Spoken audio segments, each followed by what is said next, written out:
အခုသင်ခန်းစာကတော့ typing ကျင့်တဲ့ software ကို install လုပ်တဲ့သင်ခန်းစာပဲဖြစ်ပါတယ်အဲ့တော့ install လုပ်ဖို့အတွက်ကျွန်တော်ဒီ download link ပေါ့နော် download link ကိုကျွန်တော်ဒီ video ရဲ့အပေါ်မှာတင်ပေးထားတယ်အဲ့တော့ကျွန်တော်ဒီ link ကို download လိုက်ပြီဆိုရင်ကျွန်တော် computer ရဲ့ဖေထဲကိုရောက်သွားမယ်ဆိုတော့ကျွန်တော်ဒီ this pc ပေါ့နော် this pc ကို double click နှိပ်လိုက်မယ်နှိပ်လိုက်ပြီဆိုရင်ကျွန်တော်ဒီမှာ download ဆိုတာရှိတယ်အဲ့ဒါလေးကိုတစ်ချက်ထပ်နှိပ်လိုက်ဒါဆိုရင်ကျွန်တော် download လိုက်တဲ့ file လေးကကျွန်တော်ဒီတိုင်းလေးရောက်သွားလိမ့်မယ်အဲ့တော့ဒီဟာလေးကျွန်တော် desktop ပေါ်ကိုယူတင်မယ်အဲ့တော့သူ့ပေါ် click တစ်ချက်နှိပ် right click and copy ပေါ့နော် control c သုံးလို့ရတယ်နော်ပြီး right click paste ပေါ့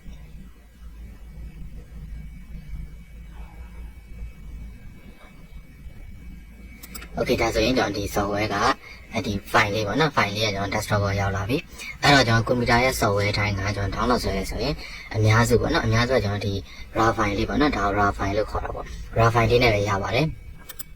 အဲ့တော့ဒီ raw file ကိုကျွန်တော်တို့ကဖြည့်ရမှာပေါ့နော်ဖြည့်ပြီးမှသူ့ထဲက application တွေပေါ့နော်အထူးရ application ကိုကျွန်တော်တို့က install လုပ်ပြီးတော့ run ပေးရမှာပေါ့နော်အဲ့တော့ကျွန်တော်ဒီ raw file ကိုမဖြည့်ခင်မှာကျွန်တော်ဘာလုပ်ရမလဲဆိုတော့ Windows 10ပေါ့နော် Windows 10ဆိုရင်ကျွန်တော်ဒီ start ပေါ့ start ကိုတစ်ချက်နှိပ်မယ်နှိပ်ပြီးတော့ရင်ကျွန်တော်ဘာရိုက်ထည့်မလဲဆိုတော့ virus virus threat protection ပြီးကျွန်တော်ဒီဘက်မှာ open ဆိုတာရှိတယ်ဒါလေးကိုနှိပ်လိုက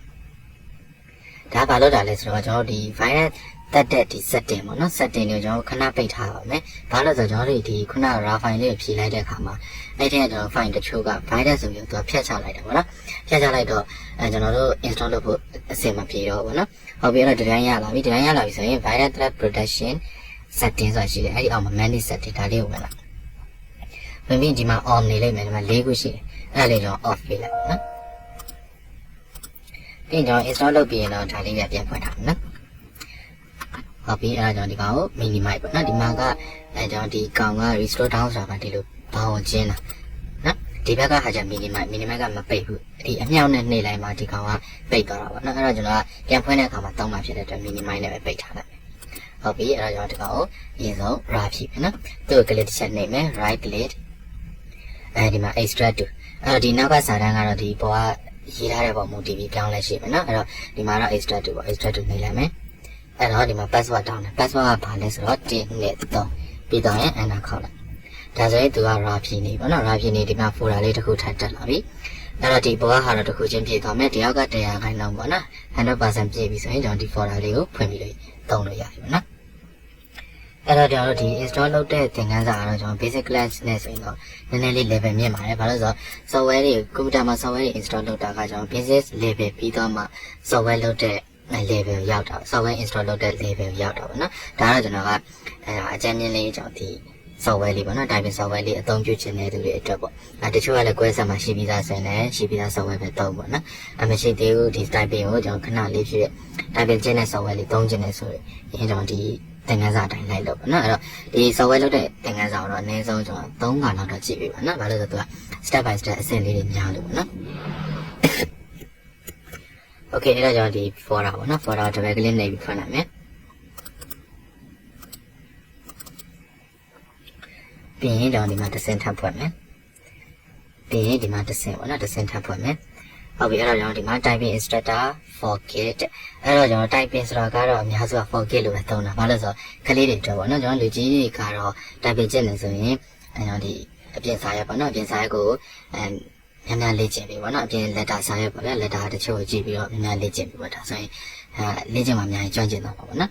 ်ဆိုတော့ဒီ typing ကျင့်တဲ့ software လေးကိုတော့ခဏပဲသုံးပေါ့နော်အများကြီးမသုံးနဲ့ဘာလို့ဆိုဒီ typing ကြီးပဲအများကြီးကျွန်တော် game ပုံစံကြီးဒီ typing နဲ့ဆော့နေဆိုစာရွက်ကိုအခက်အခဲဖြစ်လာနိုင်တယ်နော်ဟုတ်ပြီအဲ့တော့ကျွန်တော်ဒီမှာနောက်တစ်ခုထပ်ရှင်းပြချင်တာကကျွန်တော်ဒီ virus setting ပိတ်တယ်လို့ပေါ့နော်ဒီမှာကျွန်တော်တို့ restore down ရှိတယ်ဒီဘက်က minimize ရှိတယ် minimize ကဒီလိုပိတ်တယ်ဒီ restore down ကြတော့ဒီကောင်လေးကိုသေးလိုက်တာပေါ့နော်ပြီးတော့ကျွန်တော်ဒီ box လေးပေါ့နော်ဒီ box လေးကိုလည်းကျွန်တော်ဒီ down နားလေးမှာမြားလေးနှစ်ချောင်းပေါ့နော်မြားလေးနှစ်ချောင်းပေါ်ပြီးဆိုရင်ကျွန်တော်ဒီလိုမျိုးအချင်းပေါ့နော်ကိုကြိုက်တယ်လို့လုပ်လို့ရပါတယ်အပြည့်ဆိုရင်တော့ကျွန်တော်ဒီ restore app ပေါ့နော် restore app ရဲ့ဒီပိတ်နေဆို restore down လို့ခေါ်တာပေါ့နော်ဒီမှာသူ့ကိုထောက်လိုက် restore down လို့ပေါ်တာပေါ့နော်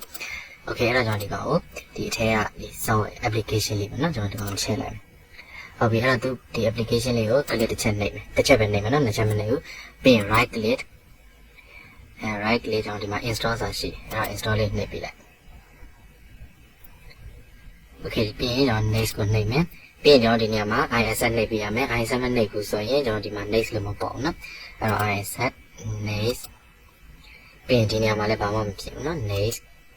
ပြီးရင် install အဲ့တော့ကျွန်တော် software install လုပ်တာ free software တွေကတော့တိုင်းမခက်ဘူးနော်ကျွန်တော် license version လို့ပါလို့ဆိုရင်တော့နည်းနည်းခက်တာပေါ့အဲဒီတိုင်းလေး yes no ပေါ်လာ yes ပေါ့နော်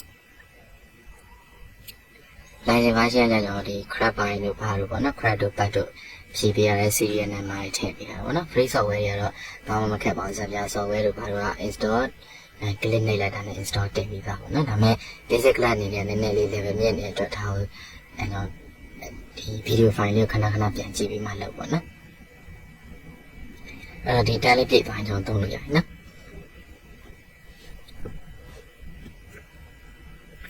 Okay ဒါဆိုရင်ကျွန်တော်ဒီအတိုင်းလေးပြည့်သွားပြီပြည့်သွားတော့ကျွန်တော်ဒီမှာ finish လို့ပေါ့တယ်ကျွန်တော်ဒီဟာကအရင်မကြည့်ဘူးနော်ကျွန်တော်ဒီကောင်ပြန်ပိတ်လိုက်လို့ရတယ်အဲ့တော့ exit ပေါ့နော် exit နှိပ်လိုက်မယ်အဲ့တော့ဒီမှာ finish လို့ပေါ့ပြီအဲ့တော့ finish တစ်ချက်နှိပ်လိုက်နှိပ်ပြီးဒီ folder ကြီးကိုပိတ်လို့ရပြီပိတ်ပြီးသွားပြီဆိုရင်ကျွန်တော်ဒီမှာ typing software လေးအဲ့ဒါ install လုပ်ပြီးသွားပြီပေါ့နော် install လုပ်ပြီးသွားပြီဆိုရင်ကျွန်တော်ဒီကောင်လေးကိုဖြတ်လို့ရတယ်နော်ဖြတ်လို့ရပြီအဲ့တော့ကျွန်တော်တခုဒီမှာအကြံပေးချင်တာကကျွန်တော်တို့ download ဆွဲလိုက်ပြီဆိုတော့ file ပေါ့ raw file ကျွန်တော်တို့အသုံးမလို့တော့ဘူးနော်ဖြတ်ချင်လည်းရတယ်မဖြတ်ချင်ကျွန်တော်တင်ထားမယ်ပြီးတခြား set တွေကိုကျွန်တော်ပေးချင်တယ်ဆိုရင်လည်းတင်ထားပါနော်ဟုတ်ပြီအဲ့တော့ကျွန်တော်ဒီ install လုပ်ပြီးသွားပြီဆိုတော့ကျွန်တော်ဒီ file setting လေးပြန်ဖွင့်ပါနော်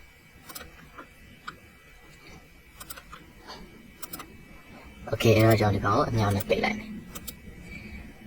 ဟုတ်ပြီအဲ့တော့ကျွန်တော်ဒီ application လေးပေါ့နော်ဒါလေးဖွင့်ကြည့်မယ်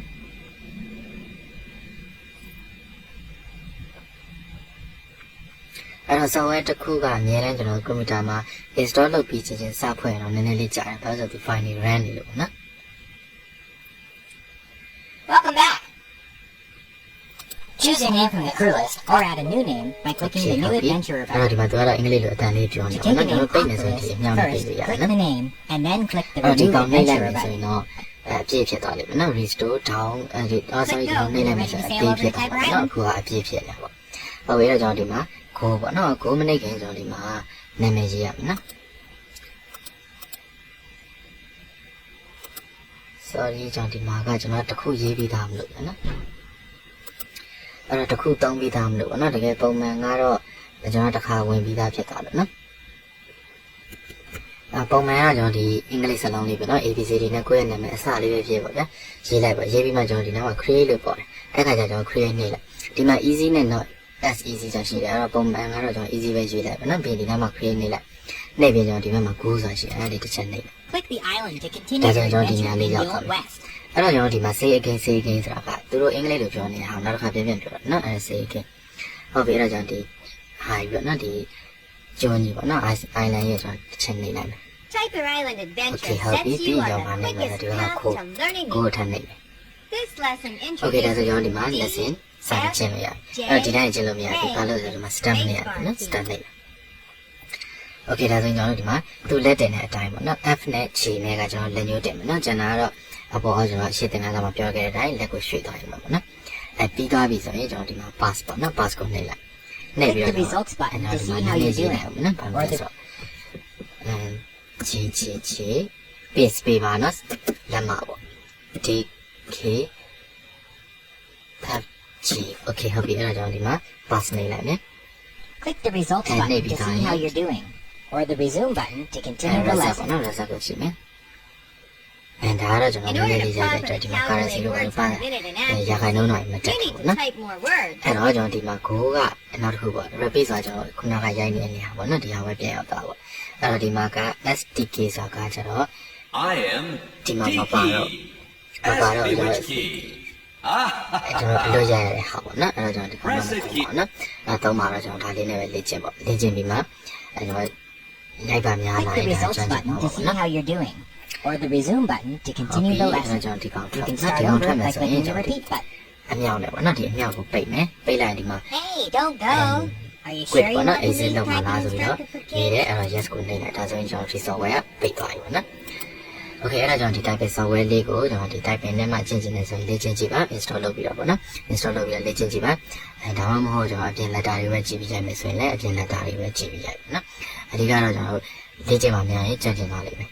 ဘယ်ကနေပဲကျင့်တော့နော် typing software ရဲ့လို့မဟုတ်ဘူး typing software ကတော့အများဆုံးတော့ focus ဆိုတော့ကလေးတွေပိုကောင်းတာပေါ့နော်လူကြီးတွေဆိုရင်တော့အပြင်လက်တာတွေပဲကြည့်ရိုက်သွားလိုက်နော်အင်္ဂလိပ်စာကျွန်တော်ရရတယ်လွယ်ပါတယ်ဒါအိမ်မခက်ပါဆို ABCD သူက capital letter နဲ့ small letter ဒါပဲရှိရလေကျွန်တော်မြန်မာမှာနည်းနည်းလေးခက်ခဲတယ်ဟုတ်ပြီနော် okay ဒါဆိုရင်လည်းကျွန်တော်ဒီသင်ခန်းစာကိုအားလုံးနားလည်မိချင်ပါတယ်